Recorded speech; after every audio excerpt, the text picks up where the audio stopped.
નમસ્કાર. ચૂંટણી આવી ગઈ, રિઝલ્ટ પણ આવી ગયું અને હવે સરકાર પણ બનવા જઈ રહી છે. પણ ત્યારે હવે પ્રશ્નાચિહ્ન એ છે કે આમાં મંત્રી કોણ બનશે? અરે મંત્રી તો કોણ બનશે, મલાઈદાર ખાતું કોને મળશે? હવે ચર્ચાઓ આ છે ને આ છેલ્લી ચર્ચાઓ છે. આના પછી કદાચ ચર્ચાઓ તો એટલે ચાલુ રહેવાની કે આ વખતે મોદી સરકાર નથી, આ વખતે એનડીએ સરકાર છે. અત્યાર સુધી તમામ ખાતાઓ હતા, કારણ કે પહેલી વખત સ્પષ્ટ બહુમતી, બીજી વખત 303 સીટ સાથે સ્પષ્ટ બહુમતી, પણ આ વખતે એનડીએ સરકાર છે. પણ આ વખતે મોદી સરકાર નથી. એટલે જે મલાઈદાર ખાતાઓ ભાજપના નેતાઓ પાસે હતા તે ખાતાઓ આ વખતે બદલાવાના.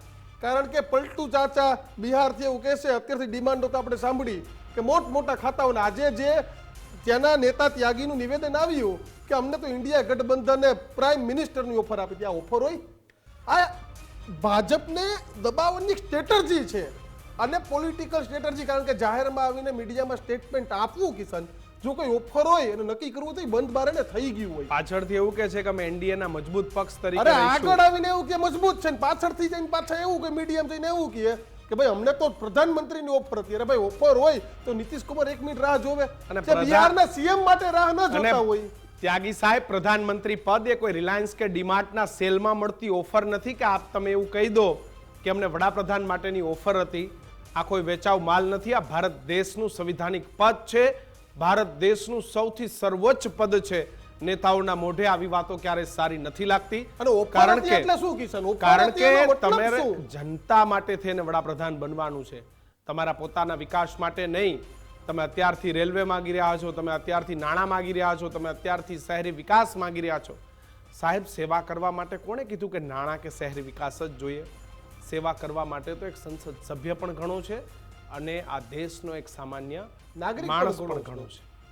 પણ કિશન, કહેવાય ને કે ડીએમ, પીએમ અને સીએમ આપણા દેશમાં 3 લોકો પાસે મુખ્ય સત્તા હોય. અને હવે મંત્રીમંડળને લઈને સૌથી મોટા સમાચાર ગુજરાત ફર્સ્ટ પર આવી રહ્યા છે. કારણ કે મોદી સરકાર 3.0 ના શપથ ગ્રહણનું કાઉન્ટડાઉન છે તે શરૂ થઈ ગયું છે. જલ્દી લાગશે સરકારના સંભવિત ચહેરાઓ પર મહોર. અમિતભાઈ શાહ ફરી બની શકે છે કેન્દ્રીય ગૃહમંત્રી, રાજનાથસિંહ, નીતિન ગડકરી પણ બની શકે છે કેબિનેટ મંત્રી, ગુજરાતથી મનસુખ માંડવિયા પણ મંત્રી બની શકે છે, પિયુષ ગોયલને પણ મોટું મંત્રાલય આ વખતે મળી શકે છે. તો બિલકુલ એસ જયશંકર વિદેશ મંત્રાલય જાળવી રાખે તેવી શક્યતાઓ છે. અનુરાગ ઠાકુરને મોટી જવાબદારી મળી શકે છે. હારેલા મંત્રીઓની જગ્યાએ નવા ચહેરાઓને સ્થાન મળી શકે છે. બાસુરી સ્વરાજને પણ મંત્રાલયમાં એન્ટ્રી મળી શકે છે. તેજસ્વી સૂર્યાની પણ એન્ટ્રી થઈ શકે છે. મધ્યપ્રદેશમાં શાનદાર પ્રદર્શન બાદ શિવરાજ મામા પણ મહત્વના મંત્રી તરીકે શપથ લઈ શકે છે. શિવરાજ સિંહને મંત્રાલયમાં મહત્વની જવાબદારી, જ્યોતિરાદિત્ય સિંધિયાને પણ મંત્રી પદ, રાજસ્થાનથી ગજેન્દ્રસિંહ શેખાવતને પણ મહત્વની જવાબદારી, ઓડિશાથી સંબિત પાત્રાને પણ મહત્વની જવાબદારી, યુપી, મહારાષ્ટ્ર અને ગુજરાતથી પ્રતિનિધિત્વ ઘટવાની દીક્ષિત ચર્ચાઓ છે. અને મધ્યપ્રદેશથી પ્રતિનિધિત્વ વધે તેવી ચર્ચાઓએ જોર પકડ્યું છે. ભારતીય જનતા પાર્ટીનો સફાયો થયો. બિલકુલ સફાયો એટલા માટે હું શબ્દ વાપરું છું કે તમે 72 સીટ લઈ આવ્યા 2014માં 80 માંથી, એ પછી તમારી 60 પ્લસ બીજી વખત, અને આ વખતે સતત તમે 2 વખત યુપીમાં સરકાર બનાવી. અપેક્ષા હતી ભાજપને કે 60 ઉપર સીટો તો આવશે, 15-20 સીટો આગી પાછી થાવી હોય તો થાય. આખા દેશમાં સૌથી વધારે જનાદાસ એ મહારાષ્ટ્રમાંથી કોંગ્રેસને મળ્યો છે, વિપક્ષને મળ્યો છે. કોંગ્રેસ તો ના, પરંતુ ત્યાં પણ ઇન્ડિયા ગઠબંધનને કહી શકાય. કારણ કે ભાજપને એક રીતે ઝટકો લાગ્યો. કારણ કે 400 પ્લસ નું ગણિત હતું ને કિશન, અને ત્યાં ગુજરાતથી 26 માંથી 26, રાજસ્થાનની 25 માંથી 25. કદાચ એના માટેનું સૌથી મોટું કારણ હોય તો એ ખીચડી સરકાર જે મહારાષ્ટ્રની અંદર ચાલી રહી છે. જો કે કોણ મંત્રી બનશે ને કોણ મંત્રી નહીં બને, દીક્ષિત, એ આજના માટે આપણો સૌથી મહત્વનો સવાલ છે. ચર્ચાનો અને તેના માટે જ આપણી સાથે કોંગ્રેસમાંથી પણ તો એ તમામ સમાચાર આવી ગયા. મોદી સરકાર 3.0 માં મંત્રી પદે કેટલાક નામ ચર્ચામાં છે. આપણે કહ્યું ગજેન્દ્રસિંહ શેખાવત, અર્જુન મેઘવાલ પણ બની શકે મંત્રી, રાજીવ પ્રતાપ રૂડી, એસપી સિંહ બઘેલ પણ બની શકે મંત્રી, સર્વાનંદ સોનોવાલ, રાધામોહન અગ્રવાલ, આ તમામના નામો, સંજય જી કિશન રેડ્ડી, સુરેશ ગોપીને પણ મંત્રાલય મળી શકે છે. તો હરદીપ પુરી અને ભૂપેન્દ્ર યાદવના નામ પણ ચર્ચામાં. મનોહર લાલને પણ મંત્રીપદ મળવાની સંભાવના.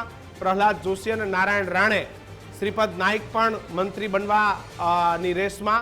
ઓડિશાથી બૈજયંત પાંડાને, તો સાથે જ શોભા કરંદલાજે. બિલકુલ. તો કિશન, આ તમામ નામો ચર્ચામાં છે અને આપણે એ નામોની ચર્ચા કરવી છે. આજે આપણી સાથે વરિષ્ઠ પત્રકાર રાજેન્દ્રભાઈ રાવલ જોડાયેલા છે. ભારતીય જનતા પાર્ટીમાંથી વાત કરવા માટે કોણ મંત્રી બનશે નહીં બને, જયરાજસિંહ પરમાર આપણી સાથે જોડાયા છે. તો તેની સાથે જ લાલજી દેસાઈ કોંગ્રેસમાંથી જોડાયા છે. બાપુ, તમારી પાસે આવું છે. પહેલા ઘણા નામોની ચર્ચા છે, પણ મેં પહેલા એક શબ્દ કહ્યો, કદાચ તમને નહીં ગમ્યો. આ વખતે ભાજપ સરકાર નથી, એનડીએ છે, એટલે સાથી પક્ષોને સાથે લઈને પણ ચાલવું પડે. બાપુ, આખી જે ચૂંટણી હોય ને, ચૂંટણી જાહેર થાય, ફોર્મ ભરાય, આ થાય તે થાય, વોટિંગ થાય, પરિણામ આવે, પણ આ બધાય કરતા જે મજાનો દિવસ હોય ને, આ હોય કોણ મંત્રી બને છે, આપણા લાગતા વળગતા બને છે કે નથી બનતા, હું ઓળખું છે એ બને છે કે નથી બનતા, ને એ દિવસ આવતીકાલનો છે. જો કિશન, એક વાત તો બહુ સ્પષ્ટતા સાથે કહું કે ભારતીય જનતા પાર્ટીની 2014માં સંપૂર્ણ બહુમતી 282 બેઠકો આવી. યસ. ત્યારે પણ એનડીએના તમામ ઘટક પક્ષોના દરેકને લાગતા વળગતા પ્રમાણે પ્રોરેટા પ્રમાણે પણ બાપુ, આ વખતે ફોટા આવ્યા એમાં કંઈક ચિત્ર બદલાઈ ગયું. દીક્ષિત બાપુની વાત. એનાથી આગળ બોલું કે 2019માં પણ સેમ સ્થિતિ, સીટો પણ વધી, 303 થઈ. ત્યારે પણ બધાને પ્રોરેટા મુજબ સ્થાન મળ્યું હતું. એટલે ભલે કહેવા માટે કોઈ ભાજપની સરકાર કહે છે, કોંગ્રેસ વખતે પણ મનમોહન સરકાર કહેતા હતા, એવું કંઈ સાટું નથી. મનમોહન સરકાર આજે પણ બોલાય છે, લખાય છે. રાજેન્દ્રભાઈ, સાદી વાત. 100%. કોંગ્રેસ પ્લસ પણ કહીએ, રિઝલ્ટમાં પણ BJP plus, Congress plus, NDA કહો, યુપીએ કહો, હવે ઇન્ડી અલાયન્સ કહો, જે કહેવું હોય, પણ સરવાળે તો એક કિશન આપના માધ્યમથી, ગુજરાત ફર્સ્ટના માધ્યમથી અગત્યની વાત જવાની એ છે દીક્ષિત, કે પ્રીપોલ એલાયન્સમાં સમજો, જનતાની અદાલતમાં જ્યારે તમે જાઓ ત્યારે તમે જે વાત લઈને ગયા છો એમાં કોઈ ફેરફાર છે કે કેમ. એટલે પોસ્ટપોલ એલાયન્સમાં, એટલે એલાયન્સ વગર ચૂંટણી પછી જે લોકો સાથે ન લડ્યા હોય અને પછી સાથે આવવાના હોય, એ વિષય જુદો છે. પણ એડવાન્સમાં સીટોના શેરિંગમાં અમે 4 સીટ નથી લડતા. એક ભારતીય જનતા પાર્ટીનો કાર્યકર્તા સમાજવાદીને મત આપે કે જે સાથે પક્ષ, દાખલા કે જેડીયુ છે, તો જેડીયુને પણ ભાજપના કાર્યકર્તાએ મત આપ્યો જ છે અને જેડીયુ હોય ભાજપને. એટલે પ્રીપોલ એલાયન્સની બહુ વેલ્યુ છે અને એ પ્રીપોલ એલાયન્સમાં જ 293 બેઠક આવી છે. સમજ? બિલકુલ. પોસ્ટપોલ એલાયન્સ નથી. એટલે આ વાત તો તમારે પ્રામાણિકતાથી દર્શકોને બાપુ, આપના પ્રતિષ્ઠિત બાપુ, માધ્યમથી મહારાષ્ટ્રમાં તમે પ્રીપોલ એલાઉન્સમાં શિવસેનાની સાથે લડ્યા હતા, ના આજે તમારી સાથે શું પરિસ્થિતિ મહારાષ્ટ્રમાં થઈ શિવસેના જોઈ? જુદી પડી મારી વાત. એટલે ભાજપ શિવસેના એ શિવસેના- પલટુરામ વિશે શું કહેશો? એક વાત બહુ સ્પષ્ટ કહું. એમને પણ ચૂંટણીઓ સાથે લડી, અધવચ્ચે તમારો રસ્તો છોડ્યો, એ જ્યારે છોડે ના, વળી ના, પાછો ના, પકડ્યો. ના ના, એ વખતે બી ભારતીય જનતા પાર્ટી સાથે લડ્યા હતા, પછી એ ખોટા ગયા હતા. હા, ગયા તા ને, હું એ જ કહું છું, ગયા તા ને. ના, અરે ભાઈ, ભારતીય જનતા પાર્ટી નથી ગઈ. ભારતીય જનતા પાર્ટી તો મારી એકાઉન્ટેબિલિટી છે, મારી જવાબદારી. તમે બે મારો કોલર પકડી લો. પણ ભાજપ નથી ગઈ યાર. હવે એ તો જેને જ્યાં જવું હોય ત્યાં કોઈ કોઈને ના રોકી શકે. આટલી લોકશાહીમાં કોઈ કોઈને રોકી જ ના શકે. પણ નીતિશ કુમાર બિહારની ચૂંટણીમાં જનતાની અદાલતમાં સાથે ચૂંટણી લડ્યા છે, એ નક્કર સત્ય છે ને અત્યારે સાથે છે. હુકમ તમારે જ્યોતિષ જુઓ છો યાર? પ્લીઝ મહેરબાની તો કરો યાર. શેના માટે આવું જ્યોતિષ જુઓ છો? પણ બાપુ, આ ભૂતકાળ એવો રહ્યો. રાજેન્દ્રભાઈ, આ સંઘ, બાપુ તો કે જ્યોતિષ જો, પણ આપણે તો બધી શક્યતાઓ કહેવાની હોય. કારણ કે આપણે મહારાષ્ટ્રમાં જોયું જ છે કેવી બાપુ, રીતે- મારો રાજેન્દ્રભાઈ, આ સવાલ 3 દિવસ પહેલા તમને મારો હતો, આજે છે, કાલ શપથવિધિ છે. મમતા બેનર્જીએ તમને એવી આગાહી કરી કે આ સરકાર 6 મહિના નહીં ખેંચે. આપણે તો ઈચ્છીએ જ છે કે દેશમાં સ્થિર સરકાર રહે તો આપણા બધાનો વિકાસ અને થાય. રાજેન્દ્રભાઈ, સિંગલ લાર્જેસ્ટ પાર્ટી તરીકે ભાજપે સૌથી મોટી પાર્ટી તરીકે મહારાષ્ટ્રમાં ઉભરી આવી હતી, રાઈટ. અને પછી શું થયું હતું તમે સારી રીતે જાણો. તો આ વખતે આ સંઘ ક્યાં પહોંચશે? આ સંઘ શબ્દ અત્યારે હાલ હું એવું માનું છું કે નીતિશ કુમારે તો એક જાહેરમાં કહેલું, તમે ફૂટેજ છે આપણી પાસે, કે અભી હમ કિધર જાએંગે નહીં, હમ આપકે સાથ રહેંગે. બરાબર. નંબર 2, એક રાજનારાયણ કરીને હતા, બહુ લાંબા સમય પહેલાની વાત કરું છું. તો એ રાજકીય નિવેદન એવા કરે કે હાસ્યાસ્પદ. અત્યારે મંત્રીમંડળનું વિસ્તરણ મંત્રીમંડળની રચના થવાની છે, એટલે અલગ અલગ પ્રકારના લોકો અલગ અલગ પ્રકારની વાતો કરવાના, પણ સરવાળે હવે કોઈને કોઈનાથી છૂટકો નથી. આજે ધારો કે કાલે મોદી સાહેબ જે મંત્રીઓની રચના કરશે એમાં એમણે જે વિદેશ નીતિ છે આપણી, જે અર્થવ્યવસ્થા છે, ધારો કે આરોગ્યની બાબત છે, તો એમની પાસે એ પ્રકારના માણસો છે અને જે એમાં જોડાશે, ધારો કે એનડીએમાંથી અથવા તો બીજા પક્ષોમાંથી જે નેતાઓ આવશે, મંત્રીઓ, એમની પણ કેપેબિલિટી તો માપશે જ. એટલે હું એવું માનું છું કે હાલ આપણે જે ધારીએ છીએ એવું નહીં બની શકે, કારણ કે બંનેને એકબીજાની જરૂરિયાત છે, એકબીજાની હૂંફની જરૂરિયાત છે. આ ક્યારે થાય કે મંત્રી બન્યા પછી જે પેલી વ્યવસ્થાઓ કરે છે આ લોકો, એ વ્યવસ્થામાં જો મોદી સાહેબ અડચણરૂપ થાય તો આ બધા છટકશે. બાકી જેનો સૂત્રધાર કડક હોય, જેનો નેતા મજબૂત હોય, ત્યાંથી છટકવું પણ થોડુંક અઘરું પડે. એટલે હાલ જે અત્યારે આપણે બધી ડિબેટોમાં ચાલે છે, લાલજી દેસાઈ કેટલા દિવસ ચાલશે અને કેટલા દિવસ નહીં ચાલે, આપણી સાથે લાલજીભાઈ દેસાઈ જોડાયા છે. કિશનભાઈના આશાઓ ઘણી બધી હશે. લાલજીભાઈ, ક્યાંય હોપ સરકાર બનાવવાની, ક્યાંય હોપ, ક્યાંય ઈચ્છા, ક્યાંય તૈયારીઓ ખરી કોંગ્રેસની રાષ્ટ્રીય સ્તરે? આપ રાષ્ટ્રીય નેતા છો એટલે રાષ્ટ્રીય સવાલ આપે જાણ્યું હશે કે ભાઈ કિશનભાઈ, દીક્ષિતભાઈ, આજ જાણ્યું હશે આપે કે આજે કોંગ્રેસની વર્કિંગ કમિટીની મિટિંગ થઈ. આમ તો મારે પણ ત્યાં હોવું જોઈતું હતું, પરંતુ હું રાજકોટમાં 3 દિવસના ઉપવાસ આંદોલનમાં જે અગ્નિકાંડના સંદર્ભમાં ભાઈ જિગ્નેશભાઈ, પાલભાઈ અને બધા લોકો અમે અહીંયા છે, હું જઈ શક્યો નહીં. પરંતુ જે રિઝોલ્યુશન જે થયું અને એમાં જે ચર્ચા થઈ બહુ ક્લિયર છે કે વિપક્ષના નેતા રાહુલ ગાંધી બને એના માટેનો પ્રસ્તાવ કોંગ્રેસ પાર્ટીની CWC મિટિંગમાં આવ્યો અને બધા લોકોએ એને અનુમોદન આપ્યું છે. એટલે કોંગ્રેસ પાર્ટી કોઈપણ રીતે સત્તાના ઝાવા મારનારી પાર્ટી નથી. લગાતાર ભારતીય જનતા પાર્ટી જે સત્તા મેળવવા માટે એ ભૂતકાળમાં આપણે જોયું છે કે સરકારોને તોડી પાડીને કોઈપણ ભોગે સરકાર બનાવી લેવી, એ સંસદ સભ્યોને તોડવા, એ ધારાસભ્યોને તોડવા, જિલ્લા પંચાયતો તોડવા, સત્તા એ એમના માટે સાધ્ય છે. કોંગ્રેસ પાર્ટી માટે જે છે સત્તા જે છે સાધન છે, સાધ્ય નથી. બીજું જે મારે આપની સાથે વાત કરવી છે કે હમણાં ભાઈ રાજેન્દ્રભાઈ અને ભાઈ જયરાજભાઈ પણ ચર્ચા કરતા હતા, ખરેખર સરસ ડિબેટનું એક પેલું એ પણ રાજેન્દ્રભાઈની જે વાત આવી કે સૂત્રધાર જેનો કડક હોય, આમાં સૂત્રધાર ઘણા છે. પહેલાં હતું, અત્યાર સુધી જે 10 વર્ષ સરકાર ચાલી એમાં એક સૂત્રધાર કે 2 સૂત્રધાર હતા. સંપૂર્ણપણે એક સેન્ટ્રલાઇઝેશન ઓફ પાવર હતું. પાવર એક હતું, એમની મનમોજી પ્રમાણે સરકાર ચલાવી. બહુ જ દેશી ભાષામાં ગામડાઓમાં અમારા ત્યાં ખેડૂત છે ને, એ શરૂઆતમાં જે વાછડો હોય, ગોલ્લો હોય, જેને નાથ અને મોયડો ન નાખ્યો હોય ત્યાં સુધીનો જે ગોલ્લો હોય એના તોફાન જુદા હોય. પણ એક વખત ખેડૂત એને પડોટીને બળદ બનાવે અને નાથ અને મોયડો નાખે, એટલે અત્યારે નીતિશ કુમારની નાથ અને નાયડુનો મોયડો, આ બંને નરેન્દ્રભાઈ છે. એટલે સૂત્રધાર હવે માત્ર કઠપુતળીના ખેલ જેવું બનશે. એટલે જે રીતે નીતિશભાઈને, નાયડુભાઈને બધા લોકો નરેન્દ્રભાઈને નચાવશે, કારણ કે નરેન્દ્રભાઈએ મુખ્યમંત્રી તરીકે કે વડાપ્રધાન તરીકે ક્યારેય પણ એમણે અન્યના આધારે સરકાર ચલાવી નથી, એટલે એમનો એ સ્વભાવ પણ નથી. એટલે શું થશે, નાયડુ અને નીતિશ જેવા જે પક્ષો જે છે, એમના પક્ષો છે, એના ઉપર પણ સતત ભારતીય જનતા પાર્ટીએ ભૂતકાળમાં આપે જાણ્યું છે કે અકાલી દળને પણ તોડ્યું છે. લાલજીભાઈ, તમારી પણ અગાઉની સરકારો આવી જ રીતે ચાલી છે, એટલે તમે ભૂલી ના જશો. તમારી અગાઉની સરકારો પણ આ જ રીતે ચાલી છે ભાઈ. ઇતિહાસ જોશો, બિહાર થી લાલુ પ્રસાદ યાદવ હોય ને પછી આમાં તો ગણ્યા ગણાયની ને વીણ્યા વીણ્યાની એટલા તમારા સાથી પક્ષો સાથે તમારી સરકારો ચાલી છે. બાપુને કે કેવું છે જયરાજસિંહ? અમે તો એવું માનીએ જ છીએ કે અમારા સાથી પક્ષો ને ખાલી એક જ મિનિટ પૂરું કરું. અમે માનીએ છીએ કિશનભાઈ કે અમારા તો સાથી પક્ષો અનેક હતા અને એને સાથે રાખીને અમે ચાલીએ છીએ, અને એમાં કોઈ સત્તાનો દંડો કોઈ કે હાથમાં હોવો જોઈએ એવું માનતા પણ નથી. એટલે મને લાગે છે કે અમારી પાસે અલગ અલગ પક્ષોના માન સન્માન સાથે સરકાર ચલાવવાનો બહોળો અનુભવ છે અને એમાં કશું ખોટું નથી. ફેડરલ સ્ટેટ છીએ, ફેડરલ નેશન છીએ, તો એમાં અલગ અલગ સત્તા જે છે. પણ જે રીતે મલાઈદાર ખાતાવાળી આપે વાત કરી એના ઉપરથી જ ખબર પડે છે કે આ પેલું નથી કહેતા સંઘ કાશીએ પહોંચશે કે નહીં પહોંચે, એ સવાલ છે. જો એક વાત બહુ સ્પષ્ટ કહું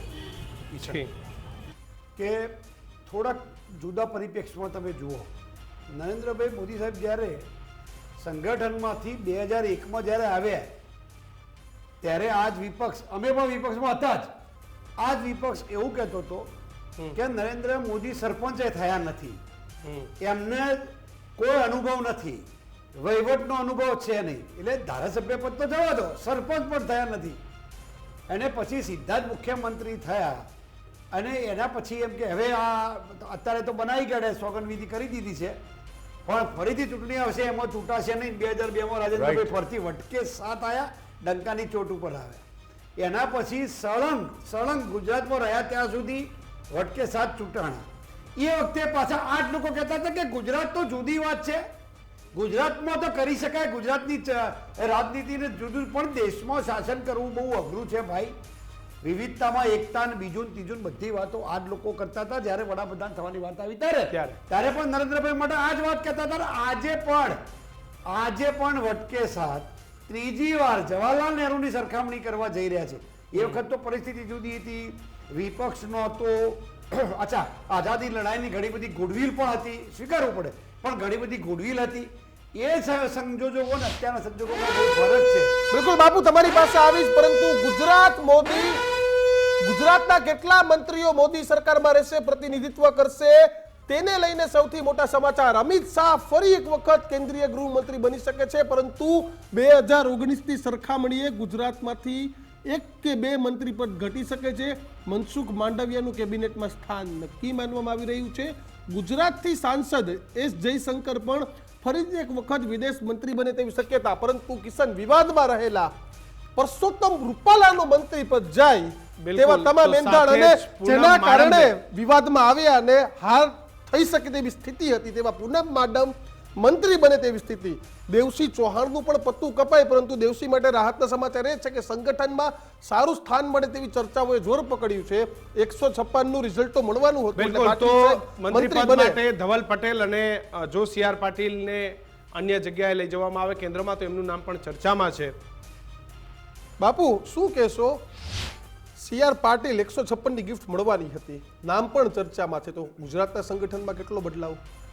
જો એક વાત કહું, સી.આર. પટેલ સાહેબની ટર્મ લગભગ ઓલમોસ્ટ પૂરી છે, પૂરી થઈ ગઈ છે. હા, Extension પૂરી થઈ ગઈ 3 છે. વર્ષ પૂરા થઈ ગયા. અચ્છા, બીજું અને એમને ખૂબ સારું કામ પણ અત્યાર સુધીના બતાવ્યું. ઇતિહાસમાં કોઈની સરખામણી કરતા નથી, સરખામણીના સંદર્ભમાં નહીં જ, પણ સારામાં સારા પ્રદેશ પ્રમુખ તરીકે સી.આર. પાટીલ સિદ્ધ થયા છે. રેકોર્ડ ઉપર જ છે. 156 બેઠકો ગુજરાત રાજ્યના આઝાદીના ઇતિહાસમાં સૌથી વધુ બેઠકો મેળવવાનું, સૌથી વધુ ટકાવારી સાથે મત મેળવવાનું અને સૌથી વધુ પોપ્યુલર મત મેળવવાનું ત્રણે જજ સી.આર. પાટીલના નામે રેકોર્ડ લખાયેલા છે. આ નિર્વિવાદ વાત છે અને સુરત ચાદો તપે ત્યાં સુધી આ લખાયેલું રહેશે. કદાચ એનાથી વધુ આગળ કોઈ રેકોર્ડ કરે જુદી વાત છે, બાકી આ સુવર્ણ અક્ષરો લખાઈ ગયેલી વાત છે. બીજી વાત કહું કે અત્યાર સુધીમાં જે પરિણામમાં આવ્યા એમાં મારી થોડીક વાત ધ્યાનથી સાંભળજો, આપના માધ્યમથી કહું છું કિશનભાઈ. પહેલું તો 25 લોકસભાના સભ્યો, 11માંથી 10 રાજ્યસભાના સભ્યો, 953માંથી 940 આસપાસ જિલ્લા પંચાયતના સભ્યો, 4774માં 4500 કરતાં વધુ તાલુકા પંચાયતના સભ્યો, 192-95 કરતાં વધુ તાલુકા પંચાયતો, 249માંથી જિલ્લા પંચાયત પણ 33માંથી 33 તમામ 1600 ડેરી, 22 ડિસ્ટ્રિક્ટ બેંક, આ બધું જ સી.આર. પાટીલના સમયમાં ભારતીય જનતા પાર્ટી સાથે છે. કદાચ આટલો અત્યાર સુધીના જનાદેશમાં ભારતીય જનતા પાર્ટીનો સૌથી વધુ સુવર્ણકાળ કહી શકાય તેવો આ એટલે સી.આર. પાટીલ સાહેબને પ્રોટોકોલ પ્રમાણે પણ માનો કે પ્રદેશ અધ્યક્ષ તરીકે એમની ટર્મ થાય અથવા તો વ્યવસ્થાના ભાગરૂપે બદલાવાના હોય તો 100% એમને સ્થાન મળે ને શુભેચ્છાઓ છે, બેસ્ટ વિશિસ છે, એમને શુભેચ્છાઓ અને લાયકાત પણ છે, એલિજિબલ મોસ્ટ એલિજિબલ પર્સન પણ છે જ, એમાં કશું ખોટું નથી આવે. ચલો લાલજીભાઈ, રાહુલ સાહેબ, લાલજીભાઈ પછી તમારી બદલે તમે બંનેને ન્યાય આપી દેજો. કોઈ ચિંતા નહીં. લાલજીભાઈ, આપની પ્રતિક્રિયા. તો જયરાજસિંહના પગમાં પગલું. થેન્ક યુ સાહેબ. જેને અમારા મિત્ર જયરાજભાઈ સુવર્ણકાળ ગણાવે છે, એ સુવર્ણકાળ ભારતીય જનતા પાર્ટીના પદાધિકારીઓ અને ભારતીય જનતા પાર્ટીના શાસકો માટેનો છે. જનતા માટે આ કપરો કાળ છે. જનતા માટે એટલા માટે કપરો કાળ કારણ કે આપણે જોયું હશે કે તક્ષશિલામાં બનેલી ઘટના પછી પણ દોષીઓ જે છે આજે બેખોફ ફરે છે. મોરબીના હત્યાકાંડ જે આખો જે થયો પુલનો, એના બધા લોકો પણ અત્યારે પેરોલ ઉપર બહાર ફરી રહ્યા છે અને રાજકોટની અંદર નાની નાની માછલીઓ પકડી અને મગરમચ્છો સુધી હજુ સુધી તપાસ પહોંચી નથી. 4 છેલ્લી એસઆઈટીમાં કોઈ તપાસ થઈ નથી. એટલે ગુજરાતની જનતાનો આ કપરો કાળ ચાલી રહ્યો છે. આ કપરા કાળની વચ્ચે રાજકોટની અંદર આ બનેલ ઘટના પછી અહીંયા અમિતભાઈ આવે કે પછી પુરુષોત્તમભાઈ આવે કે પછી અહીંયા ભાઈ રૂપાણીભાઈ અહીંયા રાજકોટના, એક પણ વ્યક્તિને પ્રજાના આંસુ લૂછવા જવાનો એની પાસે સમય નથી. એટલે સુવર્ણકાળ ભાજપના શાસકોનો અને કપરોકાળ ગુજરાતની જનતાનો. એ વાતની સાથે હું જે એમણે વોટની ટકાવારીને એ બધી વાતો કરી, ગુજરાતના હું દૂધના 16 સંઘો વિશે એટલું કહીશ. જયરાજભાઈને કદાચ એ વિગત નહીં ખબર હોય, પરંતુ જે ભારતીય જનતા પાર્ટી સાથે ન રહે એ મંડળીનો ઓડિટ વર્ક છે એ કરી નાખવામાં આવે છે, જેથી કરીને એ ચૂંટણી લડી જ ના શકે. એવી મંડળીઓને બંધ કરી નાખવામાં આવે છે જેના કારણે એનો મત ના રહે. એટલે આખી વાત હું એમાં ના જઈએ આપણે સુવર્ણકાળમાં, પણ નરેન્દ્રભાઈનો નહીં, કિશનભાઈ, નરેન્દ્રભાઈ આટલું જોરદાર કામ કરતા હતા અને આટલા પોપ્યુલર હતા, તો બનારસમાં એવું શું બન્યું કે જેમણે અજય રાય સામે જે એમની ગયા વખતની વોટની લીડ હતી એ આ વખતે અમારા અમેઠીમાં KL શર્મા જેણે સ્મૃતિ ઈરાનીને હરાવ્યું ને એના એટલા વોટ પણ એ લીડથી હરાવી ના શક્યા. આવું શું બન્યું કે આપણા વડાપ્રધાન કક્ષાના ઉમેદવાર 1.5 લાખથી પણ નીચેની એમની લીડ ઉપર આવી ગયા? ક્યાં ગઈ એમની આખી આ પોપ્યુલારિટી? જનતાએ કેમ એમને આખા સવાલ એ છે કે આ વખતે 63 સીટોનું ભારતીય જનતા પાર્ટીનું ઘટવું અને એને નહેરુના યુગ સાથે સરખામણી કરવી, આ આખી વાત જ જે છે એવી છે. ભારતીય જનતા પાર્ટીવાળા હજુ પણ મધમાં છે, રહ્યો મધમાં, હજુ પણ આ જ ચર્ચા કર્યા કરો નરેન્દ્રભાઈ વિશે ને કડક છે ને સૂત્રધાર છે ને આવું બધું કર્યા કરો. ગુજરાતની જનતા જ નહીં, સમગ્ર દેશની જનતાએ ભારતીય જનતા પાર્ટીને એક વખત ખૂબ મોભારે ચડાવેલી. આ વખતે એમણે નકારી કાઢી છે, એમને બહુમતી નથી જ મળી. એમને કોકના બે સાઈડમાં બે ઘોડી, પેલા અપાહિજ સરકાર છે, એક બાજુ નાયડુ વાળી ઘોડી છે અને એક બાજુ નીતિશ વાળી ઘોડી છે. આ બે ઘોડી ક્યારે એમની વાગ નીકળી જાય બગલમાંથી એનું નક્કી નથી. છેલ્લે જીત હોય છે ને, જીત ભારતીય જનતા પાર્ટીએ મેળવી છે અને સરકાર બની રહે. રાહુલ સાહેબ, એક આપની પ્રતિક્રિયા. સહમત, એટલે સરકાર બનાવે છે લોકો, પરંતુ બે બાજુ બગલમાં ઘોડી રાખી નરેન્દ્રભાઈ વડાપ્રધાન સરકાર ના બન્યા પછી આપણે જી રાહુલ સાહેબ, તમે હમણાં ગુજરાતની વાત કરી, બરાબર? તો આપણે અઠવાડિયા પહેલા એક ચૂંટણી પહેલા એક પોલ કરેલો, એમાં આપણે કહેલું કે ગુજરાતમાંથી એક સીટ આવશે. આપણે છાતી ઠોકીને કીધું, બધા કે 8 આવશે ને કોઈ કે 20 આવશે. આપણે કહ્યું એક જ આવશે, એક જ આવશે અને એ બનાસકાંઠા આવશે. આપણે નામ સાથે કીધું, નામ સાથે કીધું તો બનાસકાંઠા આવશે. કોઈ પોલે એમ નતું કહ્યું કે બનાસકાંઠાની જ આવશે. આપણે સ્પષ્ટ કહ્યું. એવું અત્યારે ગુજરાતમાં પણ કહી દઉં કે ગુજરાતમાં સંખ્યા ઘટશે પણ વજન વધશે, જવાબદારી વધશે. ગુજરાતમાં સ્વાભાવિક છે કે હવે જોડાણ થયું છે, બધાની અપેક્ષાઓ વધી ગઈ છે, ક્યાંક થોડીક વોટ રેટ ઘટેલો છે. એટલે ગુજરાતની અંદર આપણે કાલે ફરી ચર્ચા કરીશું. ગુજરાતમાં મંત્રીઓની સંખ્યા ઘટશે પણ જવાબદારી વધશે. આજે મેં દિલ્હી એક જણે પૂછેલું તો એણે કહ્યું હતું કે કદાચ ગુજરાત ભાજપના જે રાષ્ટ્રીય અધ્યક્ષ ભાજપના એ પણ ગુજરાતમાંથી આવશે ફરીથી. એટલે આ બધી ધારણાઓ છે, કારણ કે આ તો એ એનડીએના નેતાઓનો વિષય છે, પણ જે ગુજરાતના મંત્રીઓએ ભૂતકાળમાં કામ કર્યું એ સરાહનીય હતું. બીજી એક શોર્ટમાં કહી દઉં કે આ મલાઈદાર શબ્દ જે આવે છે એ આ તો બધા સેવકો છે. આ મલાઈ કેવી રીતે આમાં આવે? હું તમને આ મલાઈ એટલે નથી આવતી મલાઈ, તમારા દિલ ઉપર હાથ રાખી. 100% રાજીવ ગાંધી એમ કહેલું, બાકી થોડા ઝઘડા હોય નહીં. રાજીવ ગાંધી આજે જ અમારે સમાચાર ચલાવવા પડ્યા કે સીએમ ભૂપેન્દ્ર પટેલે એસટીબી વિરુદ્ધ કડક કાર્યવાહી કરી. તો મલાઈ વગર થાય? આપણે બંને પક્ષ. રાજીવ ગાંધી એમ કહેલું કે હું રૂપિયો મોકલું છું અને 85 પૈસા મિસયુઝ થાય છે. એ રીતે તમને કહું, કેટલાક ખાતા એવા હતા મહિલા અને બાળ કલ્યાણ, તો ત્યાં કોઈ મંત્રી થવા તૈયાર જ નહોતું. પણ જ્યારે મોદી સાહેબ ગુજરાતમાં આવ્યા અને એમણે એક ખાતાને એટલું સરસ કર્યું તો આજે એના મંત્રી થવા માટે પડાપડી છે. એટલે આ મલાઈ શબ્દ જે છે ને એ સત્તાવાહકો માટેની છે. વાસ્તવમાં દરેક સરકારે પોતાના જેન્યુઅન માણસો દ્વારા એમાં શુદ્ધિકરણ કરવાનો અને લોકો સુધી એનો લાભ પહોંચે એવા પ્રયાસો કરેલા છે, પછી કોંગ્રેસ હોય કે ભાજપ હોય. જયરાજસિંહ, લાલજીભાઈ જે વાત કરતા હતા ને એ આખો વિષય અત્યારે જુદો છે. એમને જુદા ટ્રેક પર વાત કરી. આમ તો મારા ખાસ મિત્ર છે, મારા ભાઈ છે, હોશિયાર વ્યક્તિ છે, એમાં બિલકુલ ના હોઈ શકે નહીં, પણ એમને જુદા ટ્રેકની, એમને અત્યારે એડમિનિસ્ટ્રેશન વહીવટની વાત કરી. અત્યારે હું ઘણા બેસું તો મૂર્ખો લાગો કે અત્યારે આપણો ફક્ત જનાદેશ કોણ પ્રધાનમંડળમાં કોણ નહીં એનો મુદ્દો છે. અને બીજું કહું, હજુ તો 2 દિવસ થયા છે, 4 લાખ 5 લાખ જેટલો જનાદેશ જનતાએ આપ્યો છે. આ તો જનતાના વર્ડિક્ટનું અપમાન કરી રહ્યા છે જો એવી વાત કરતા હોત તો. પ્રશ્નોની ચર્ચા કરવા નથી બેટા, પ્રશ્નો તો એ અપમાન ચર્ચા તો કરશું કાલ તો પછી વિકાસની વાત આવશે. અપમાન તો કાલે ભાજપના નેતાએ કર્યું, જયરાજસિંહ, તમારું નામ ફરી નથી. તમારી પણ આવીએ તમારી પાસે. ફરી જયરાજસિંહ, આપની પાસે આવીશું. હવે ભાજપથી કોંગ્રેસને સ્થાન તો દેવું પડે. દિલ્હીમાં મળી કોંગ્રેસની સંસદીય દળની બેઠક. કોંગ્રેસની સંસદીય દળની બેઠકમાં બિલકુલ, લેવાયો પરંતુ દીક્ષિત, આ તમામની વચ્ચે નીતિશ કુમારને પીએમ પદની ઓફર મળી હતી એવું કેસી ત્યાગીનું કહેવું હતું. આ સમાચાર આવી રહ્યા છે, પીએમ પદની ઓફર નીતિશ કુમારે ઠુકરાવી દીધી એવું પણ કેસી ત્યાગીનું કહેવું છે. પીએમ પદની ઓફર ઇન્ડિયા ગઠબંધનને કેસી ત્યાગીની વાતને બિલકુલ નકારી દીધી છે. અમને આ અંગે કોઈ પણ પ્રકારની જાણ પણ નથી કરવામાં આવી, એકદમ ખોટી વાત છે. કેસી વેણુગોપાલે કહ્યું છે કે આ તમામ રીતે ખોટી વાત છે, અમે કોઈ પણ પ્રકારની ઓફર એ નીતિશ કુમારને નથી કરી. કેસી ત્યાગીની વાત એ બિલકુલ પાયાવિહીન છે. જયરાજસિંહ, જો શું લાગે છે આ કેવી રીતે તમારી સાથે રહેશે? પહેલા એક વાત કહું કે ઓફર આપી હતી કે નહોતી આપી એ કોંગ્રેસનો વિષય છે. કોંગ્રેસે પોતાનું સ્ટેન્ડ ક્લિયર કર્યું છે.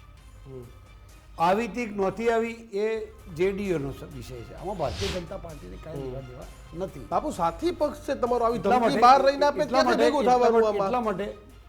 એટલા માટે કે એમને ઓફર આવી ના આવી એમનો વ્યક્તિગત વિષય છે. એ આ રાજકીય એમના કેસી ત્યાગીજીએ કીધું કે ભાઈ એમને ઓફર આવી હતી. હવે કોંગ્રેસે ખંડન કરી દીધું છે. પણ પછી તો હવે ત્યાગીએ આવા સ્ટેટમેન્ટ આપવાની એ જરૂર ત્યાગી પડે. JDU નો એમને વિષય. ઈટ મિસ કે દબાવની રાજનીતિ શરૂ થઈ ગઈ, સરકાર હજી બની પણ એ નથી, જે- શપથ ગ્રહણ નથી પણ થયા. ભાઈ દીક્ષિતભાઈ, એ વિષય તો જેડીયુ નો થયો, ભારતીય જનતા પાર્ટીનો નહીં. શું કામ ભારતીય જનતા એટલા પાર્ટી? માટે નહીં, સરકાર એટલા માટે નહીં. એનડીએની તો વિષય પણ એનડીએનો ના અરે એટલા માટે કે એમને એક પત્રકારે પૂછેલા પ્રશ્નના જવાબ કહ્યું. એમને કોઈ શો મોટો કર્યો નથી, વૈધાનિક નહીં. વૈધાનિક નથી. એમને એક પત્રકારે તમને પૂછ્યું કે તમારે અનૌપચારિક. તમને કોઈ ઓફર મળી છે એમ રૂટીન બાપુ એ તો પત્રકારને કહી દીધું કે તું એક પ્રશ્ન મને પૂછજે જરાક, મારે નહીં બોલાય. વ્યક્તિગીકરણ કહેવાય. અને ઉભા રહે. આવું હોય શકે. ગુજરાતમાં આવું નથી જોયું. ગુજરાતમાં બાપુ અમને ઘણા નેતાઓ કહે જ છે કે જરાક આ સવાલ પૂછી અમે લેજે. પૂછી લઈએ, તમે ત્યાં તો હું ખબર જવાબ જ છે, આપી આપણે તો દઈશ. બહુ જોડે ફિલ્ડમાં કામ કર્યું ભાઈ છે. આપણે તો આજે આપણે 10-15 વર્ષ થવા આવ્યા છે. હા, બસ. આપણે કામ કરેલું. હા, પણ તમે ઓન સ્ક્રીન જે વાત આવે એ જ વાત રાજનીતિમાં સાચી. ઓફ ધ રેકોર્ડ અને ઓન ધ રેકોર્ડ બે વાત હોય. મારી આ સ્પષ્ટતા સાથે ફરીથી કહું છું, એટલે કેસી ત્યાગીનો મત ગણો હા, આપણે, એ ભાજપનો નહીં. ભાજપનો મત નથી યાર. હવે અહીંયા તો જનતા દળ એવું છે નહીં, એ પ્રતિનિધિ એ નથી કોઈ. રાવલ સાહેબ, હોત તો આપણે JDU પૂછી એટલે લઈએ. હોત તો આપણે તમને એવું પૂછો. પૂછો. તમે તટસ્થ માણસ છો. આપણે કિશનને આ પૂછો દબાવની કે ખરેખર દબાવની શું? રાજનીતિની શરૂઆત થઈ ગયા. આ કેવો પ્રેમ છે? એક second, આ પ્રેમ નથી સમજાતો. આ એક બૌદ્ધિક માનસશાસ્ત્રીની ભાષામાં એમ કેવું હોય, દબાણની તમે શરૂઆત કહો છો, હું તટસ્થ એમ કહું છું કે આ એક પ્રયુક્તિ છે કે જયરાજ શું કાળો શર્ટ પહેર્યો, હવે તો મને કીધું તો 50 આપી દો. પોતાની મહત્તાને મજબૂત કરવા માટેનો આ પ્રયાસનો પ્રારંભ છે અને આ એક પ્રકારનો મનોવૈજ્ઞાનિક તાદાત્મ્ય કહેવાય અને મારી ભાષામાં. હવે એને તમે રાજકીય રીતે જે રીતે મૂલવતા હોય તે મૂલવી શકો. પણ એ તો પેલી કંપનીમાં ઓફર લેટર બતાવો કે ભાઈ અમારા ઓફર લેટર જેવો હક કેસ છે, એમાં આયોગ ના આયોગ અમારે આવ્યું હતું પણ અમે ના પાડી. ના પાડી એમ ઓફર લેટર જેવું છે. આને કોઈ દીક્ષિત, મારી દ્રષ્ટિએ ઓફર વજૂદ લેટર નથી તમે આવતું. આપો ને એવી વાત છે, આમાં કઈ બીજું પ્રયુક્તિ આ એક કોઈ તાદાત્મ્ય પુરાવા છે. નથી. પોતાની મહત્તાને લાલજીભાઈ, છેલ્લો સવાલ તમારી પાસે આવીશ. લાલજીભાઈ, સમયનો તમને અભાવ છે. શું લાગે લાલજીભાઈ, છે? આપની પ્રતિક્રિયા. લાલજીભાઈ, તમને શું લાગે છે કે દબાવની રાજનીતિ છે કે કેસી ત્યાગીને નીતિશ કુમારને મોટું થવાની વાત છે કે સંઘ દ્વારકા પૂછશે? હું તમને પૂછી જ લઉં. આ બહુ સ્પષ્ટ આપને પણ ખબર છે કે સંપૂર્ણપણે એમના મલાઈદાર ખાતાઓ માટેનું આખું દબાણની રાજનીતિ છે. મલાઈદાર ખાતા જેવો શબ્દ ના સારો લાગે પણ એ વાસ્તવિકતા આજના યુગની જાણે બની ગઈ હોય એવું પણ લાગે છે.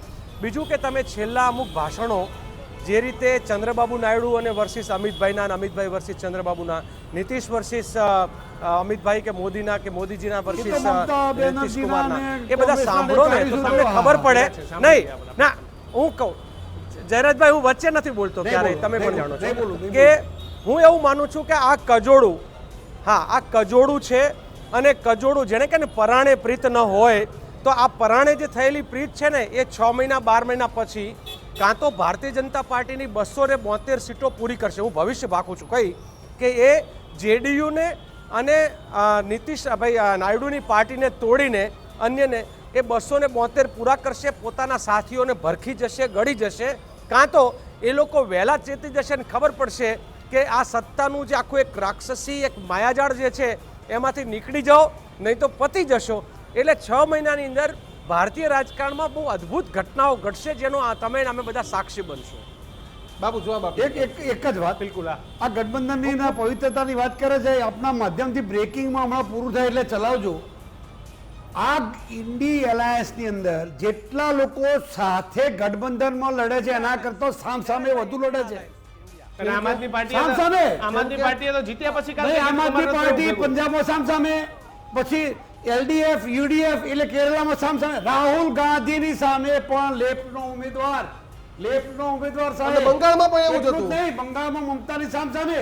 એટલે ગઠબંધનની વાતો કરવાવાળા, સુખિયાની વાતો કરવાવાળા બહુ સ્પષ્ટતા સાથે 285 બેઠકો સાથે લડે છે અને 355 બેઠકો સામસામે લડે છે. ગઠબંધનની અંદર સામસામે એટલે Congress versus Mamata, Congress versus left, UDF versus LDF, બિલકુલ. બરાબર. એ આમ આદમી બિલકુલ. પાર્ટીની સામે કોંગ્રેસ. લાલજીભાઈ એટલે ફટાફટ આ ગઠબંધનની ચલો, વાતો છે એટલે યાર. ટૂંકમાં અંદરો અંદર લડે છે. લાલજીભાઈ છેલ્લું છેલ્લી વાક્ય પ્રતિક્રિયા પછી આપણે છેલ્લું પૂરું વાક્ય. કરીશું. લાલજીભાઈ ફટાફટ. હા જી જી એક વસ્તુ મેં આપ જોયું છે કે આખા આ વખતની ચૂંટણીઓમાં ક્યાંક અમે સાથે તો ક્યાંક અમે લોકો એક ફ્રેન્ડલી મેચની જેમ સામે પણ લડ્યા છીએ. ક્યાંય આપે જોયું કે ઇન્ડિયા અલાયન્સના નહીં, ક્યાંય જોયું આપે કે ઇન્ડિયા અલાયન્સના નેતાઓએ એકબીજા ઉપર કાદવ ઉછાળ્યા હોય અને ક્યારે સાથે નહીં રહીએ અને આમની સાથે એવું શક્ય જ નથી. બીજી વાત કે આંકડાઓની માયાજાળમાં એક તો ઇન્ડિયા અલાયન્સ નામ છે, નરેન્દ્રભાઈને ઇન્ડિયા શબ્દ સામે વાંધો છે એટલે કદાચ એમણે ઇન્ડિયા અલાયન્સ એવું કહ્યું અને બધા લોકો હવે એની કોપી કરે છે, પરંતુ ઇન્ડિયા અલાયન્સ છે. આ ઇન્ડિયા અલાયન્સનું આખા ગઠબંધનનું મજાની વાત એ છે કે આપણે જોયું હશે કે પરિણામ જે આવે તે મતદાન પૂર્ણ થાય છે એ દિવસે, મતદાનના દિવસે બધા જ સાથીઓ સાથે મળી અને આવનાર સમયની રણનીતિ નક્કી કરે છે. એટલે મને એમ લાગે છે કે જે ફેડરલ બિલકુલ, ચલો. કોન્સેપ્ટ આખો છે ઇન્ડિયા ચર્ચામાં હાલ આટલું જ. લાલજીભાઈ, એક ફેડરલ રાજેન્દ્રભાઈ કોન્સેપ્ટ રાવલ, શીખવો જોઈએ. જયરાજસિંહ બાપુ, આપ તમામ લોકો અમારી સાથે આ ચર્ચામાં જોડાયા બદલ આપનો ખૂબ ખૂબ આભાર. તો હવે આવતીકાલે નક્કી થઈ જશે દીક્ષિત કે કોને મળશે લાલ બત્તી અને કોને મળશે મલાઈદાર મંત્રાલયો અને કોને મળશે ચાની પત્તી, આ બધી કાલે ખબર પડી જશે. કારણ કે તમામ મલાઈદાર મંત્રાલયની રેસમાં છે. અને બાપુ તમને કહી દઉં, તમે જાવ જ છો, પણ ભારતીય જનતા પાર્ટીના ગુજરાતના કેટલાય સાંસદોએ ભલામણના ફોન કરાવી દીધા, કેટલાયને મંત્રી બનાવવાના અભરખા પણ છે. જ્યાં સુધી વડાપ્રધાન પદ પર અને નરેન્દ્રભાઈ એકાદ મોદી નેતાએ છે તો એવું કીધું ત્યાં ઉત્તર સુધી ગુજરાતમાં ભલામણોને બહુ લાંબો સ્કોપ નથી પણ રહેતો. એક જ દીક્ષિત. એક જ નેતાએ તો ઉત્તર ગુજરાતમાંથી એવું કીધું કે ભાઈ ઉત્તર બિલકુલ. ગુજરાતમાં અમે ધોવાણ થઈ ગયું. પણ જોઈએ દીક્ષિત, હવે આગામી આ દિવસોમાં શું થશે. તમામ પ્રશ્નો પરથી આવતીકાલે રાત્રે એ પડદો ઉઠી જશે જ્યારે શપથવિધિ પૂર્ણ થશે. સમાચારોમાં હાલ આટલું જ. સમાચારો માટે જોતા રહો ગુજરાત ફર્સ્ટ. નમસ્કાર.